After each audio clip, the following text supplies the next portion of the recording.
En este momento me parece que Pablo Ospina Sí, se está reuniendo, sí, ya lo tenemos. a la reunión. Queremos darle la bienvenida. Pablo, muy buenas noches. Bienvenido, no sé si nos escuchas claro. Sí, sí, sí. ¿Qué tal, Pablo? Buenas Buenas noches. noches y muchas gracias por la invitación. Sí, ¿qué tal, Pablo? Lo decía Janet, allá hace unos minutos estamos con Pablo Ospina. Es docente de la Universidad Andina Simón Bolívar del área de estudios globales, si no estoy mal. Así que, bueno, muchas gracias, Pablo, por aceptar la invitación para analizar estos resultados que nos han dejado las elecciones, con una tendencia que ya es prácticamente, me parece, irreversible. Daniel Noboa al momento tiene el 52.23% y Luisa González el 47.77%. Así que, Pablo, unas primeras impresiones sobre estos resultados.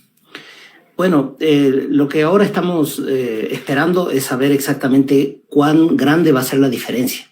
Va a ser una diferencia más cercana a 4 puntos, como fue la diferencia entre Lasso y Arauz en el año 2021 en la segunda vuelta, o va a ser más parecida al 6% o al 7% de distancia entre unos y otros. Entonces eso está todavía, es lo que en realidad estamos en este momento tratando de dilucidar. Las líneas generales del resultado también son previsibles. Llama la atención de todas maneras que la Revolución Ciudadana perdió porque perdió en varias, o empató, digamos, en varias de las provincias de la costa. Empató en Guayas, empató en Santo Domingo, empató en Santa Elena, en El Oro. Entonces, todo eso, la Revolución Ciudadana solo ha tenido una victoria contundente en Manabí, en Esmeraldas, en Los Ríos. Entonces, me parece que esa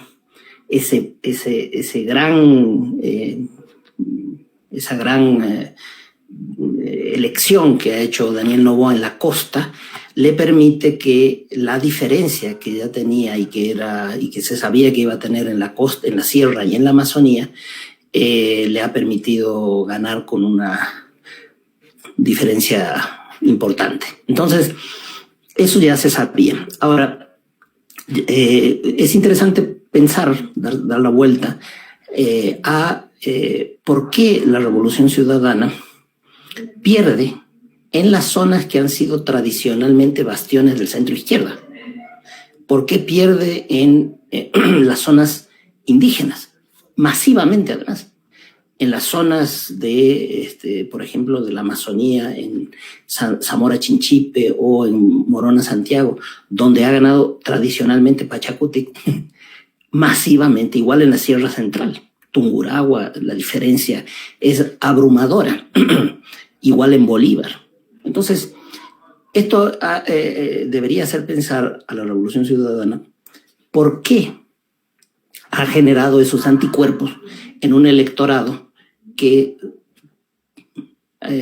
teóricamente debería serle favorable.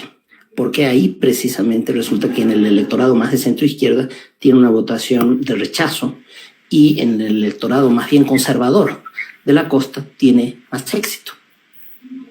Entonces esto requeriría que, me parece a mí, que esto requiere que la Revolución Ciudadana trate de entender qué significa el anticorreísmo y por qué el anticorreísmo sigue siendo vigente en el momento de votar.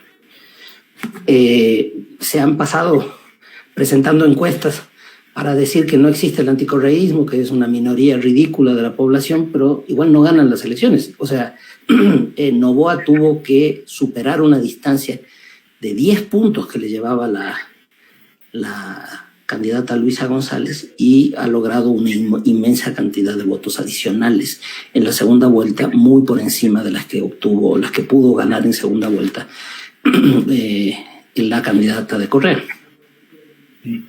Pablo, Gabriel, muchas gracias por esta contextualización inicial.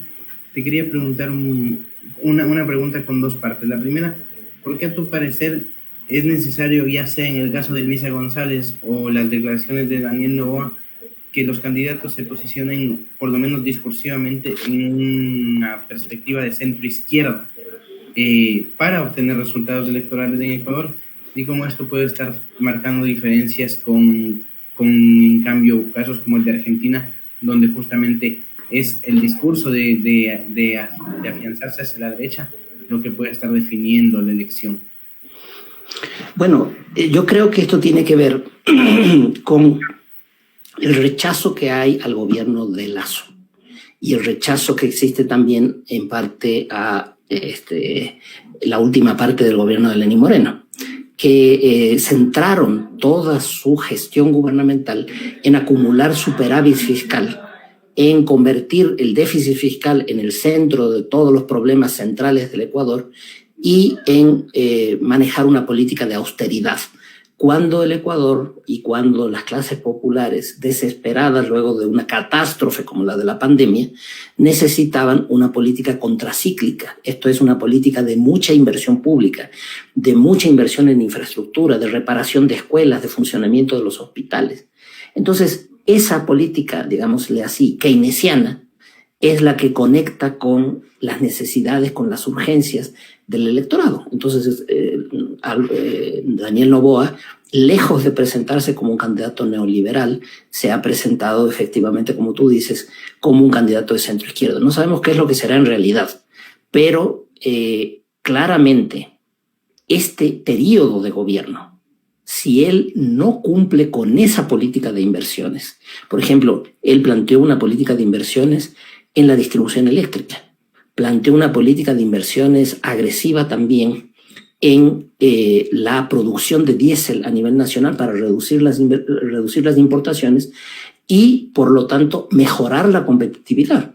Lo que todos sabíamos, o sea, que no había que quitar el subsidio al diésel, porque al quitar el subsidio del diésel aumentan los precios de los alimentos que se distribuyen en el país por camiones y además castigas al transporte público, que es el transporte de las grandes mayorías. Entonces, digamos, ese tipo de propuestas políticas ha dicho que no va a apoyar una reforma laboral, que no va a reducir, digamos, a aumentar el tiempo de aportaciones al IES. En fin, todas esas líneas políticas que lo acercan al centro izquierda y a políticas de Estado intervencionista. Entonces yo lo que creo es que más allá de lo que en su fuero interno piense, lo que sus grupos económicos piensen, si él no hace eso, no se va a reelegir en el año 2025. Él necesita cumplir con esa política fundamentalmente intervencionista, fundamentalmente activa, propositiva, con mucha iniciativa de presencia estatal. Si no hace eso, no va a ganar las elecciones. Es decir, este periodo de gobierno no es un periodo de gobierno para diseñar un proyecto político alternativo de país, sino que es un proyecto para ganar una mayoría, para consolidar una mayoría política. Y el periodo realmente de donde se podrán ver los contenidos ideológicos y políticos de un proyecto de país va a ser el periodo después de 2025. Entonces va a depender mucho de la eficiencia, de la capacidad de gestión, de la capacidad de gasto que el gobierno tenga. Pablo, un poco para hacer... dale, David, por favor. Sí, justo antes de seguirnos proyectando un futuro, ¿no? Porque como lo dice Pablo, en el 2025 tenemos que hacer nuevamente elecciones en un año y medio. Menos. Si llegamos a este escenario de elecciones anticipadas del día de hoy, fue por la muerte cruzada que dictaminó Guillermo Lasso. ¿Cuál sería el legado que al final nos deja Guillermo Lasso en sus 2 años y medio de gobierno? Porque bueno, ya desde la muerte cruzada en mayo hasta ahora casi ha desaparecido prácticamente, no sé si desaparecido prácticamente, pero como que ha tratado de, no sé si de ocultarse o qué, pero por ejemplo hoy dejó una frase como esta en horas de la mañana, ¿no? Cuando se inauguró esta jornada electoral, dice: el próximo presidente recibirá un Ecuador con su democracia fortalecida y una economía en crecimiento. Dicho eso, ¿Cuál podría ser finalmente el legado que nos deja Guillermo Lasso en su abrupta administración presidencial? Bueno, nos deja como legado su suicidio político. Decidió suicidarse cuando convocó a las elecciones a estas elecciones de la muerte cruzada, decidió no presentarse. Su partido decidió no presentarse candidaturas a la asamblea ya había tenido un revés dramático, tenebroso en las elecciones locales. Entonces, el resultado político es lamentable. Y lo que ocurre es que se esperaba algo diferente, ¿no es cierto? Una capacidad de gestión distinta de un representante orgánico de las élites empresariales del Ecuador, que además tenía todo el apoyo de esas élites, que estaban perfectamente alineadas detrás de su discurso, detrás de su proyecto, detrás de su gestión. Todos los medios de comunicación, prácticamente de los grandes medios de comunicación, la apoyaban. O sea, tenía todos los elementos de la gobernabilidad y se dedica a echarle la culpa al Congreso porque no puede gobernar, cuando este es un país abrumadoramente presidencialista y la Constitución le da enormes herramientas para gobernar. Fue incapaz de gobernar. Entonces, eso también arroja dudas sobre las posibilidades que tenga Daniel Noboa, que también va a tener apoyo de las élites, aunque él no es de las élites centrales del Ecuador. Él pertenece a unas ciertas élites parias, ¿no?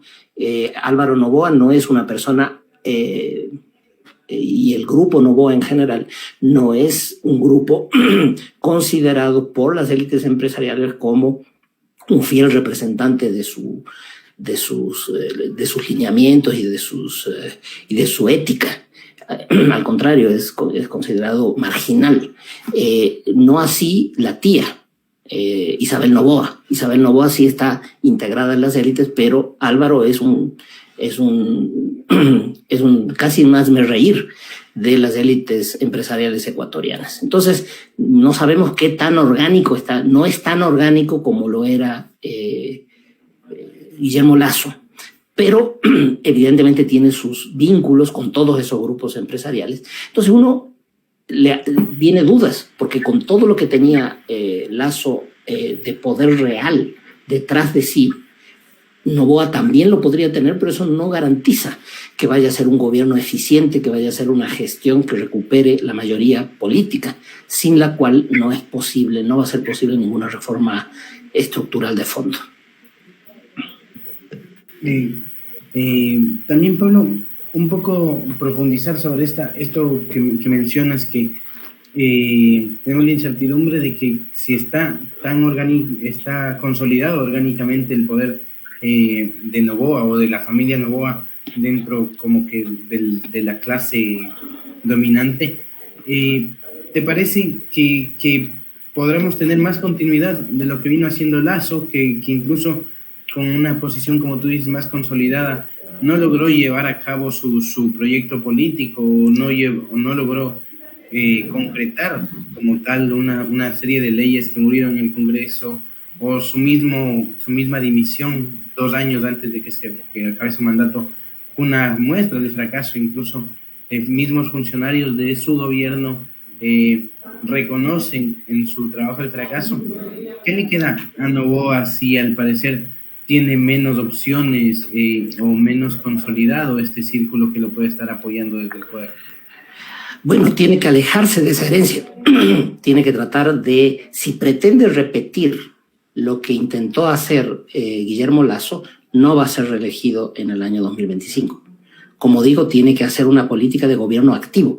¿Cómo va a repetir una herencia basada o marcada porque en cada año se gastaba el 45% del presupuesto de inversión previsto en el presupuesto? O sea, había una incapacidad de gestión y de gasto del 50% en cada año. A junio de este año, el 9% del presupuesto de seguridad estaba gastado. Por eso que no había ni siquiera chalecos para los policías. Entonces, es una vergüenza. No funciona ni siquiera el registro civil. No puedes encontrar ni siquiera turnos en el registro civil para cambiar la cédula o el pasaporte. Entonces, ante semejante monumental incapacidad, tiene que ser un gobierno con una política y con una actividad muy, muy activa, de mucha iniciativa. Entonces, la única forma que tiene de poder consolidar una mayoría para el año 2025 es cumplir a rajatabla el plan de gobierno que planteó. O sea, hacer esas grandes inversiones hacer esa política keynesiana de centro-izquierda y ahí tendría una oportunidad para el año 2025. De no hacerlo, queda abierto el panorama, mucho más abierto el panorama para las elecciones del año 2025, donde se pueden reconstruir coaliciones alternativas. Y bueno, algo que tal vez se nos ha quedado un poco en esta transmisión es sobre la cuestión del crimen organizado, del narcotráfico. ¿Cómo estos factores ahora pueden influir en los siguientes meses y años en el país? Y bueno, ahora con el gobierno de Noboa, que es un representante de estos grupos agroexportadores de la economía del país. Bueno, lo que pasa es que el crimen organizado penetra en todas las fibras del funcionamiento del orden estatal. Penetra en la policía, penetra en el ejército, en las aduanas, en la administración de los puertos y en todo el entramado político que está alrededor de la administración de esos puntos estratégicos. Y eso atraviesa todos los partidos, ¿no? Todos los partidos políticos y todos los partidos políticos que tienen alguna injerencia en esos puntos estratégicos particularmente. Entonces, ahora, hay razones internacionales por las cuales el Ecuador ha caído o se ha convertido en un país tan violento. Y que el crimen organizado está vinculado a gran parte de esa violencia desaforada que nunca antes había ocurrido, que no se conocía en el país, a pesar de haber estado siempre al lado de los dos mayores productores de cocaína del mundo. Y sin embargo, el crimen organizado no se percibía en el Ecuador. Hay razones internacionales para eso. Y también las razones que tienen que ver con que entre el 2009 y el 2017 el Ecuador se convirtió en la principal ruta de tránsito de la droga que salía de Colombia. Y luego la crisis de las FARC, la salida de las FARC y por lo tanto la implosión de los grupos que controlaban la frontera y la producción de la droga en el Putumayo y el tráfico de la droga en esa zona. Bueno, todo esto son factores que le estallan a cualquier gobierno en realidad. Entonces, ¿qué puede hacer un gobierno nuevo frente a eso? Bueno, evidentemente las propuestas que ha hecho Daniel Noboa son propuestas, por decir lo mínimo, ingenuas, como que la tecnología va a resolver los problemas del crimen organizado, que va a haber un centro informático donde va a estar toda la información, que va a haber drones volando por encima de las cárceles y que con eso estaremos más seguros. En realidad aquí hay un problema estructural de qué es lo que está pasando con los carteles de la droga y con la geopolítica de las drogas a nivel internacional. Evidentemente se necesita mucha más inteligencia para manejar eso. Y yo diría, un elemento central es que toda esta política neo-keynesiana de invertir en infraestructura, de gastar, de buscar la creación de empleo temporal, puede contribuir a arrebatarle reclutamiento en los sectores más empobrecidos al crimen organizado. Y si se lo hace además específicamente en las zonas más aquejadas, en Durán, en Esmeraldas, en Manabí, en Guayas, que son las zonas además con mayor déficit de infraestructura del Ecuador. Bueno, si se hace eso, simultáneamente que reactivas el empleo, puedes ayudar a reducir el crimen organizado. Indudablemente, como se menciona, este es uno de los temas que más trabajo van a tener que necesitar de parte del gobierno, ¿no? Un poco, Pablo, cambiando la perspectiva, quisiera saber cuál es tu opinión de tanto con cuestiones como el movimiento indígena, algunos sindicatos, el sindicato de maestros, fueron justamente quienes en principio acompañaron al correísmo a llegar al poder. Pero vimos cómo fue partiéndose después el correísmo, como marcando sus límites con estas organizaciones, y si se revisa la votación de la Sierra podemos ver que las provincias con mayoría de población indígena son justamente uno de los votos más fuertes en contra del correísmo. ¿Qué le queda a estas organizaciones? ¿Cuál es la relación que van a tener, a tu parecer, con el gobierno estos 2 años, ya que al parecer votaron más en contra de Correa que a favor de Noboa? Igual que antes votaron más a favor de Lasso que digamos, más en contra de Correa que a favor de Lasso, ¿no? Y en el 2017 pasó lo mismo. O sea, toda esa zona está votando anticorreísta, y no solo eso, sino que si uno examina las alianzas en las elecciones locales, Pachacutic prácticamente nunca, en ningún municipio, llegó a ningún acuerdo jamás con el Partido de la Revolución Ciudadana. Entonces me parece que hay ahí una diferencia estructural que plantea ya un cierto lineamiento a lo que puede pasar en el próximo año y medio. Y es que esos sectores necesitan reconstruir una mínima unidad y una cierta tregua interna.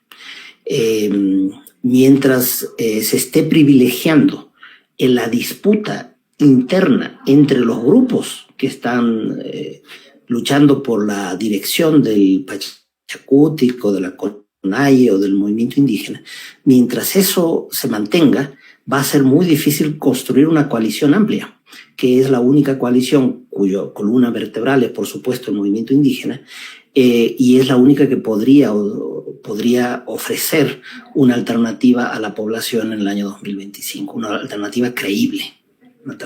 Si no se recupera un mínimo diálogo en el interior para aceptar una cierta cantidad de divergencias y de corrientes internas que son naturales y que son además deseables en un movimiento político amplio, bueno, me parece que vamos a repetir la tragedia de la primera vuelta de estas elecciones.